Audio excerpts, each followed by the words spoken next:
Hello friends, সবাই কেমন আছেন? আশা করি সবাই ভালো আছেন। আজকে আমি আর আমার মা গিয়েছিলাম একটু মার্কেটে, কারণ সামনে শুক্রবারে আমার দিদির ছেলে অন্নপ্রাশন, সেজন্য কিছু কেনাকাটা করার ছিল। ওইগুলোই করতে গিয়েছিলাম। যেতে যেতে দেখতেছি আমাদের ফিশারি বাঁধ মানে আগে থেকে অনেক সুন্দর করে ফেলছে, সুন্দর লাগতেছে আর কি আগে থেকে। ট্যুরিস্টরা আসে এখন এই জায়গায় ছবি তুলতে, ভিডিও করতে। দেখতে দেখতে চলে গেলাম বনরূপা মার্কেটে পাঞ্জাবি দেখতে, আর মানে শেরওয়ানি দেখছিলাম। পাঞ্জাবি দেখিনি, শেরওয়ানিগুলো দেখছিলাম। অনেক সুন্দর সুন্দর শেরওয়ানি বের করছিল আঙ্কেলে।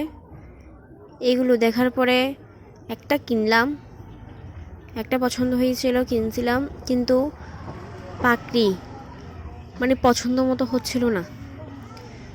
পরে একটা দোকান থেকে সব কিনে নিয়ে এসে বাসায় আসছি, দিয়ে দেখে দেখাইলাম।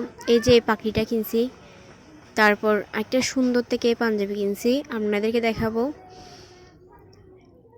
হ্যাঁ, এই সুন্দর পাখিটা কিনছিলাম, এই যে পাঞ্জাবিটা কিনছি আমার দিদির ছেলের জন্য। সবাই আমার দিদির ছেলের জন্য আশীর্বাদ করবেন।